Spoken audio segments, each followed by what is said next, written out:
Assalamualaikum warahmatullahi wabarakatuh.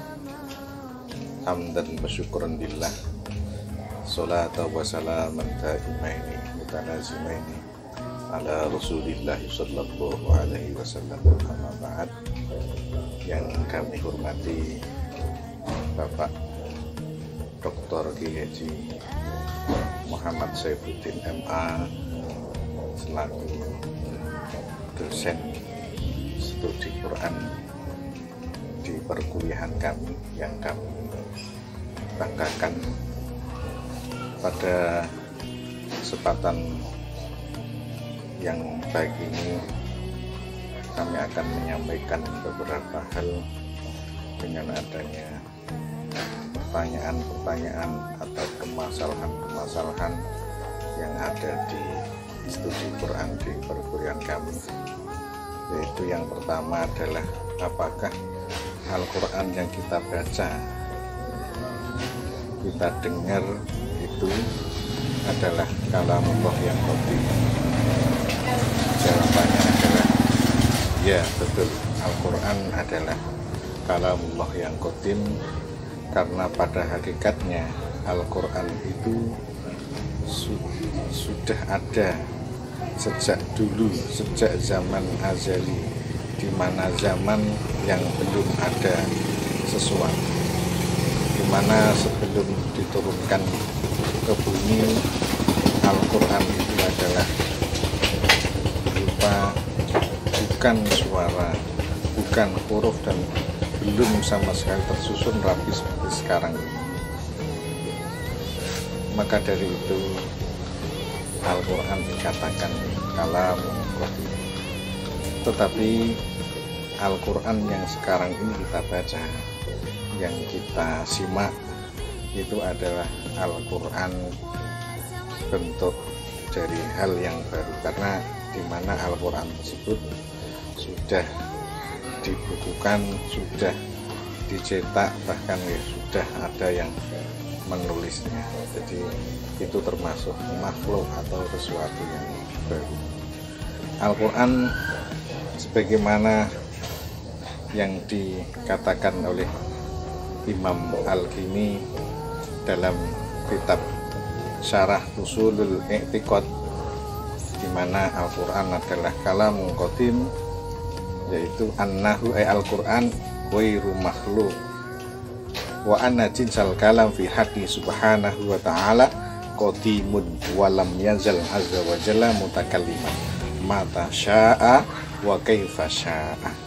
Itu adalah Al-Quran yang termasuk dalam kalamul qadim. Ada pertanyaan, apakah para nabi juga mendapatkan ilham? Jelaskan dengan dalil. Jawaban kami adalah ya, Nabi juga mendapatkan ilham, karena ilham itu diberikan Allah Subhanahu wa ta'ala pada siapa saja yang dikehendakinya. Bahkan selain Nabi pun juga bisa mendapatkan ilham, seperti firman Allah, wa auha rabbuka ilan nahli an takhudhu minal jibali buyutan wa minas syajari wa mimma ya'rushun. Wa qala aidan wa auhayna ila ummi Musa an ardi'i fa idza khifti 'alaihi fa alqihi fil yam. Dalam kitab Risalah Tauhid karangan Syekh Muhammad Abduh, halaman 108, kitab Al-Kulliyat karya Imam Abu Bakar 377, dan kitab At-Ta'rifat karya Syarif Muhammad Al-Burjani halaman 34, disebutkan bahwa ilham dapat diterima oleh siapa saja yang dikehendaki Allah, baik sewaktu pintu kenabian masih terbuka maupun setelah pintu kenabian tertutup. Wallahu a'lam. Mengapa Al-Quran yang kita baca tidak disusun berdasarkan urutan turunnya? Jelaskan dengan dalilnya. Jawaban, Al-Quran tidak tersusun berdasarkan urutan turunnya dikarenakan ittiba atau tauqifi, yaitu asli dari Kanjeng Nabi Muhammad Sallallahu Alaihi Wasallam. Dan Kanjeng Nabi tersebut juga murni atas perintah Allah Subhanahu wa Ta'ala. Seperti dalam kitab Musnad karangan Imam Ahmad mengatakan bahwa setiap kali turun ayat, Rasulullah memerintahkan kepada penulis wahyu dan bersabda, letakkan ayat ini setelah ayat ini di surat ini. Nah ini. Kemudian Al-Quran diturunkan kepada Kanjeng Nabi secara berangsur-angsur seperti yang difatwakan oleh jumhurul ulama, anna tartibas mushafi ay tartibas suwari wa tartibal nuzuli amrun tauqifiyun an Rasulillah sallallahu alaihi wasallam wa kana yanzilu ala Rasulillah sallallahu alaihi wasallam munajjaman. Dan firman Allah, inna ja'alnahu qur'anan arabiyyan la'allakum ta'qilun wa innahu fi ummil kitabi ladaina la'aliyyun hakim. Mengapa Al-Quran disebut mukjizat terbesar? Jelaskan dengan dalil dan dengan membandingkan mukjizat-mukjizat yang lain. Itu dikarenakan Al-Quran merupakan mukjizat yang bersifat universal dan abadi, yakni berlaku untuk semua umat manusia sampai akhir zaman, yang diberikan kepada Kanjeng Nabi Muhammad SAW. Jika dibandingkan dengan mukjizat-mukjizat yang lainnya, Al-Quran sebagai mukjizat Kanjeng Nabi Muhammad SAW merupakan mukjizat ruhiyah yang bersifat rasional, kekal sepanjang masa. Sedangkan mukjizat-mukjizat yang lain yang diberikan kepada Nabi atau Rasul sebelum Kanjeng Nabi Muhammad itu tidak tampak lagi fisik dan bekasnya, kecuali kisahnya saja yang termaktub di dalam Al-Quran yang sebagai mukjizat Kanjeng Nabi yang terbesar itu. Adapun dalilnya sebagaimana yang disampaikan oleh Syekh Tauhid bin Sholeh Al-Jazari dalam kitab Jawahirul Kalamiyah, innama kanal Qur'an a'dhamal mu'jizati likaunihi ayatan aqliyatan baqiyatan madad dahri ila akhirih. Jawahirul Kalamiyah Shahifah 20. Wallahu a'lam. Bagaimana hukum membaca Al-Quran dengan tajwid? Jelaskan dengan dalil. Jawaban adalah ada dua, yaitu wajib dan sunnah. Adapun yang wajib sebagaimana dikatakan oleh Imam Al-Jazari, malam yujawibil Qur'ana atim, barang siapa yang membaca Al-Quran dengan tanpa tajwid, hukumnya adalah berdosa. Itu adalah meliputi tajwid syar'i, yaitu meliputi matobi, sifatul huruf, makharijul huruf. Kemudian jawaban yang kedua adalah sunnah, karena dikatakan juga oleh Imam Ibnu Jazari, wa huwa khilyatul tilawah. Tajwid adalah khilyatul tilawah. Ini mencakup sebagaimana selain dari yang syar'i tadi, yaitu sebagaimana ifa, iqlab, dan sebagainya. Itulah karena berfungsi sebagai khilyatul tilawah atau perhiasan atau menjadikan bacaan itu menjadi baik. Terima kasih Allah.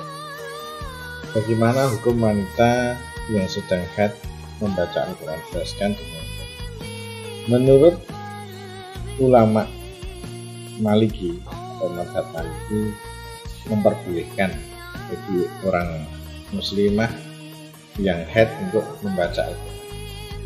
Kemudian juga disetujui oleh Ibnu Rusdi dalam kitab Hidayatul Mustahid wa Nihayatul Muntasid, yaitu memperbolehkannya. Cuman karena ada tujuan istihsan, karena masa haid itu lama, maka untuk tujuan tertentu, untuk maslahah, maka diperbolehkan.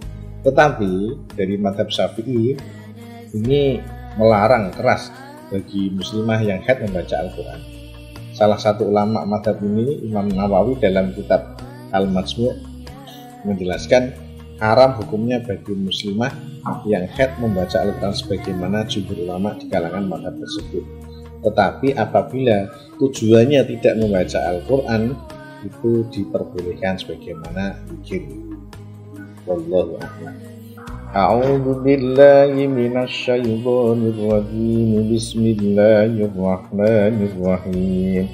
Wa aqimus sholata wa atuz zakata warka'u ma'ar raki'in. Al-Baqarah ayat 43. Dirikanlah sholat dan tunaikanlah zakat dan rukuklah bersama orang-orang yang rukuk. Ayat tersebut memberikan pendidikan kepada kita yang pertama untuk mendirikan sholat. Mendirikan sholat adalah melaksanakan sholat dengan disertai dengan melaksanakan sunnah-sunnahnya sebagaimana berjamaah, dan mengajak keluarga kita atau siapapun untuk melaksanakan sholat.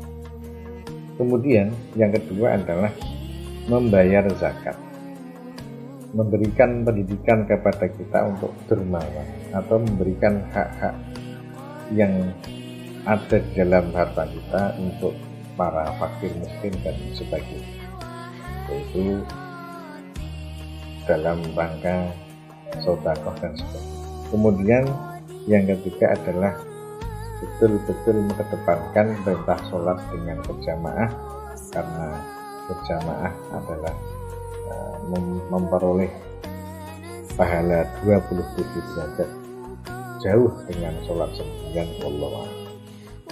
Pendidikan yang lain adalah kita dituntut untuk mempunyai sifat taat.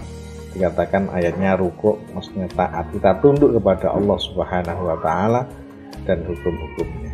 Kemudian yang terakhir adalah memberikan pendidikan kepada kita untuk berbanyaklah atau sering-seringlah berkumpul dengan orang-orang yang soleh, karena insya Allah ketika kita berkumpul dengan orang soleh, maka kita insya Allah akan menjadi orang yang soleh juga. Amin Allahumma.